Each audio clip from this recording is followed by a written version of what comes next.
नमस्कार किसान भाइयों, मैं हूं आपका दोस्त पुरुषोत्तम कुमार और आप देख रहे हैं आपका अपना मनपसंद यूट्यूब चैनल किसानों की पाठशाला।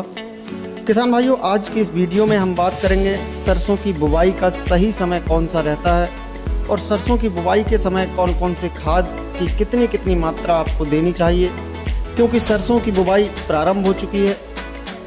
तो चलिए किसान भाइयों शुरू करते हैं। सबसे पहले हम बात करते हैं कि सरसों की बुवाई के समय या सरसों के अच्छे जमाव के लिए कितने टेम्परेचर की आवश्यकता होती है। तो इसके बेहतर जमाव के लिए किसान भाइयों 32 डिग्री सेंटीग्रेड तापमान की आवश्यकता होती है। इस टेम्परेचर पे हमारी जो सरसों की फसल है उसका जमाव बहुत ही अच्छा निकल कर आता है। किसान भाइयों, बात करें हम सरसों की बुवाई के सही समय की, तो अगेती किस्मों की बुवाई का सही समय 1 अक्टूबर से 20 अक्टूबर तक। मध्यम किस्मों जो हमारी नॉर्मल किस्में हैं उनकी बुआई का समय की बात करें तो 20 अक्टूबर से 30 अक्टूबर, और लेट वैरायटियों की अगर हम बात करें तो इनकी बुआई का जो सही समय है वो 1 नवंबर से 10 नवंबर तक सही रहता है।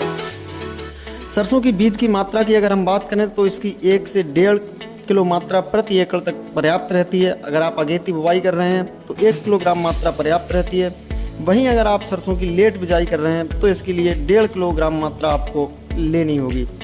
इसके बाद बात आती है कि सरसों की बुआई के समय हमें कौन सी खाद और कितनी मात्रा में डालनी चाहिए। तो किसान भाइयों, इसमें यहाँ हम 2 प्रकार से बात करेंगे। सबसे पहले तो हम बात करते हैं कि वैज्ञानिक पद्धति या कृषि विश्वविद्यालय जिन खादों की सिफारिश करता है उस हिसाब से हमें अपनी सरसों की फसल में कौन से खाद और कितनी मात्रा में देने चाहिए। तो चौधरी चरण सिंह विश्वविद्यालय हिसार हरियाणा के द्वारा जो खाद उर्वरक सरसों के लिए रिकमेंडेड किए गए हैं उनकी हम बात कर लेते हैं। तो कृषि यूनिवर्सिटी के अनुसार सिंचित क्षेत्र के लिए, अच्छी मिट्टी वाले क्षेत्रों के लिए अगर हम बात करें तो नाइट्रोजन शुद्ध मात्रा में 24 किलोग्राम हमें अपनी फसल में देनी चाहिए, और 24 किलोग्राम नाइट्रोजन के लिए आपको 52 किलोग्राम यूरिया डालनी होगी। यह आपको 2 बार में अपनी फसल में डालनी है। इसके बाद हम बात करें फास्फोरस की, तो यूनिवर्सिटी के अनुसार सरसों की लिए फास्फोरस की 8 किलोग्राम शुद्ध मात्रा की आवश्यकता होती है, और 8 किलोग्राम शुद्ध फास्फोरस की पूर्ति के लिए किसान भाइयों आपको 18 किलोग्राम डीएपी प्रति एकड़ के हिसाब से आपको अपनी फसल में डालनी है। इसके अलावा यदि आप सिंगल सुपर फास्फेट डालते हैं तो 50 किलोग्राम सिंगल सुपर फास्फेट आपको देनी होगी। इसके बाद बात आती है जिंक की, तो 5 से 10 किलोग्राम जिंक 33% वाली प्रति एकड़ के लिए पर्याप्त रहती है। किसान भाइयों, वहीं हम सल्फर की बात करें तो जब आप एसएसपी डालते हैं तो उसमें 11% सल्फर उपलब्ध होती है। तो किसान भाइयों, ये तो थी यूनिवर्सिटी के हिसाब से सरसों में उर्वरकों की मात्रा हमें कितनी देनी चाहिए। अब हम बात कर लेते हैं कि हमें अनुभव के आधार पर हमें सरसों की फसल में कितनी मात्रा देनी चाहिए। तो सबसे पहले हम बात करते हैं यूरिया की, तो 75 किलोग्राम यूरिया आपको प्रति एकड़ की दर से अपनी फसल में 3 बार में देनी। बात करें फास्फोरस की, तो अगर आप डीएपी से फास्फोरस की पूर्ति कर रहे हैं तो आप 30 से 35 किलोग्राम प्रति एकड़ के हिसाब से आपको डीएपी का उपयोग करना है।